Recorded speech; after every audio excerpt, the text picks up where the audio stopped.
Student online classes में आपका स्वागत है। आज 9th SST के अंतर्गत आपका टॉपिक है हिंद महासागर में भारत की केंद्रीय स्थिति का लाभ। हिंद महासागर में भारत की केंद्रीय स्थिति का क्या लाभ है, उसके संदर्भ में हम लोग इस विषय वस्तु के अंतर्गत अध्ययन करेंगे। तो चलिए विषय वस्तु को स्टार्ट करते हैं और आगे बढ़ते हैं।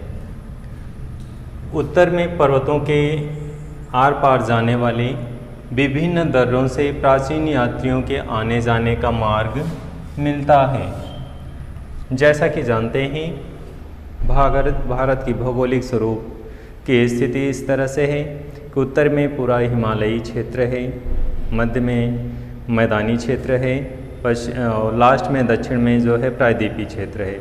तो इस तरह से भारत में जो भौगोलिक विविधता है और हिंद महासागर के मध्य में स्थित होने के कारण भारत को विविध रूपों में लाभ प्राप्त होता है। जैसा कि हिमालयी क्षेत्र से जो आवागमन का स्थलीय रास्ता है, इन दर्रों से होकर दूसरे देशों को जाता था। तो हिमालय की तरफ से जो दर्रे होते हैं, दर्रे मीन्स होता है दो पहाड़ियों के मध्य जो आने जाने का जो मार्ग होता है, उसी को दर्रे बोलते हैं। तो इस तरह से दर्रों के मध्य जो आवागमन का जो रास्ता था, जो मार्ग था, इसी से जो है प्राचीन काल से लोग एक दूसरे देशों में आते जाते थे, एक दूसरे देशों में अपने संस्कृतियों का आदान प्रदान करते थे, अपने शिक्षा व कला का एक दूसरे के माध्यम से संपर्क में आते थे और एक दूसरे की कला और शिक्षा को ग्रहण करते थे। तो इस तरह से यहाँ पे भी वही स्थिति है कि प्राचीन काल से विभिन्न जो हिमालयी जो क्षेत्र है, उन पर्वतों को आर पार जाने वाले जो विभिन्न दर्रे थे, दर्रे मीन सभी जैसा कि आपको बताया गया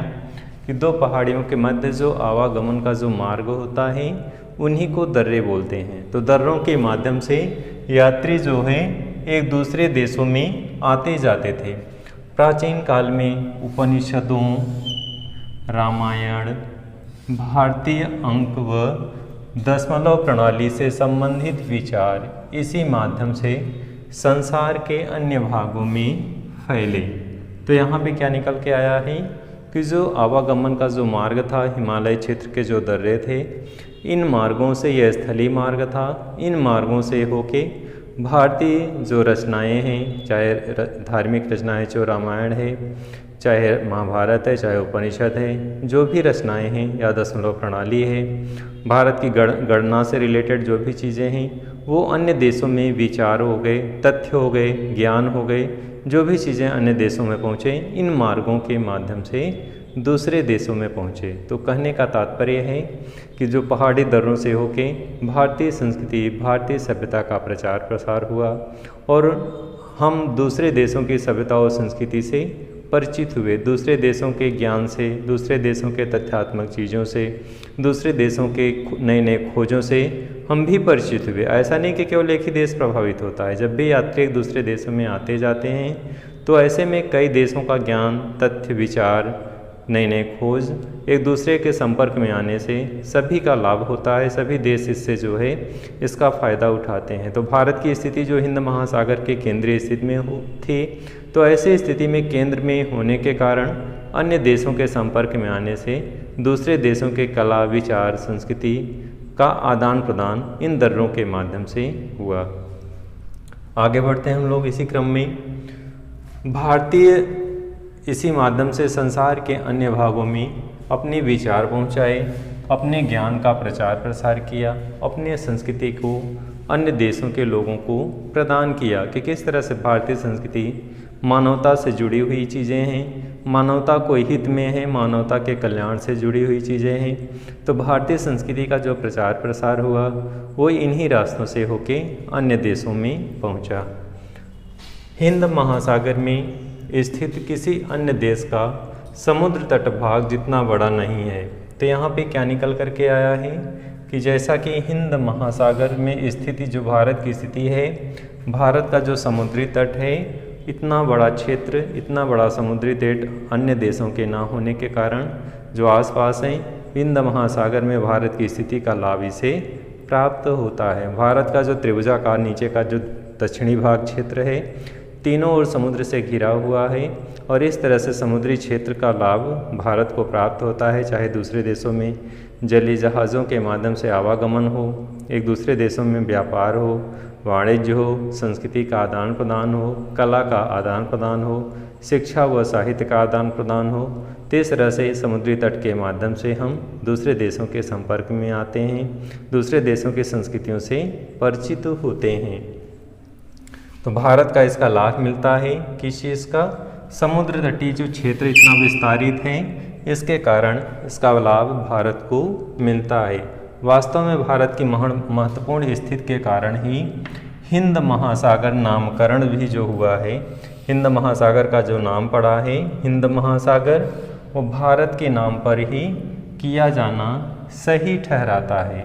तो वास्तविक रूप से जो हिंद महासागर का नाम पड़ा भारत के नाम पे, वो इसका यहाँ पे तार्किक रूप से सही माना जाता है, क्योंकि केंद्रीय स्थिति से के कारण भारत जो है महत्वपूर्ण स्थिति में है। चूँकि केंद्रीय स्थिति में है इसलिए जो है भारत की संस्कृति, भारतीय सभ्यता, भारत के ज्ञान, खोज, परंपरा, विचार, दर्शन अन्य देशों में जो पहुंचता है वो भारत के इन मार्गों से होकर पहुंचता है। चूँकि भारत केंद्रीय स्थिति में है और केंद्रीय स्थिति के कारण वो अपने विशिष्टताओं को लिए हुए है। आगे बढ़ते हैं हम लोग। प्राचीन समय में भारत का समुद्री व्यापार समुद्र मार्ग से होता था। हिंद महासागर में शीर्ष पर स्थित भारत की केंद्रीय स्थिति इस कार्य में सहायक रही है।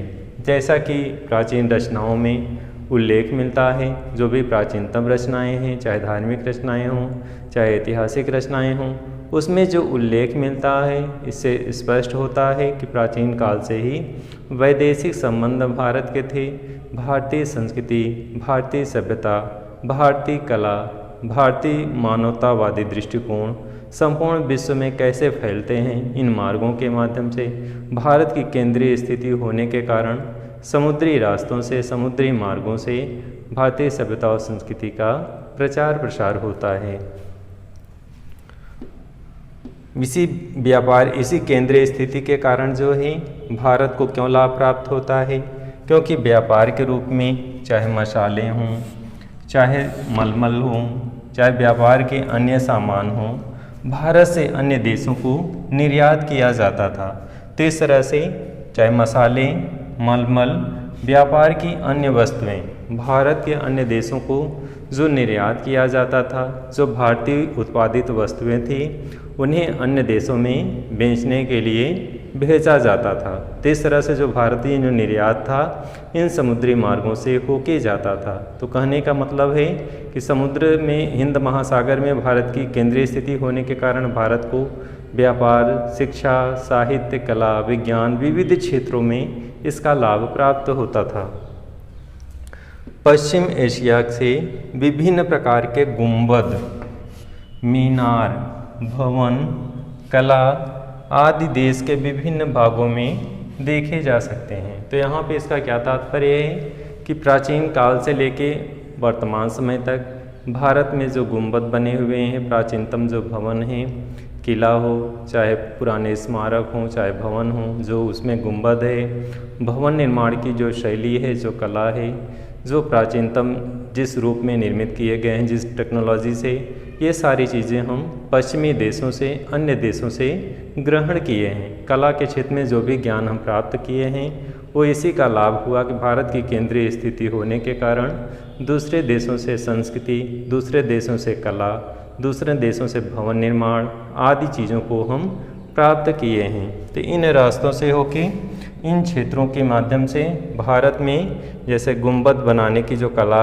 भारत में देखा होगा, जिस तरह से भारत में गुंबद भवन में जो चाहे मुग़ल काल में हो, चाहे ब्रिटिश काल में जो भवन बनाए गए हैं, उनके जो गुंबद बनाने की जो कला है वो पश्चिमी देशों से या फिर पश्चिम एशिया के जो विभिन्न देश हैं उनसे हम ग्रहण किए हैं। कला के रूप में जो मीनार, ऊंची ऊंची मीनारें भवनों में मिलती हैं, चाहे वो भवन निर्माण कला हो, चाहे देश के विभिन्न भागों में जो भी भवन निर्माण के कला की चीज़ें, चाहे स्तंभ हों, चाहे मीनार हों, चाहे गुंबद हों, जिस रूप में बने हुए हैं वे हम दूसरे देशों से ग्रहण किए हुए हैं, दूसरे देशों से इस कला को प्राप्त किए हैं और इसका लाभ हमें केंद्रीय स्थिति के होने के कारण ही प्राप्त हुआ है। हम केंद्र में स्थिति, भारतीय स्थिति जो है केंद्रीय स्थिति में है, हिंद महासागर के मध्य में स्थित है और ऐसी स्थिति में केंद्रीय स्थिति का लाभ दूसरे देशों के संस्कृति, दूसरे देशों के कला, दूसरे देशों की सभ्यता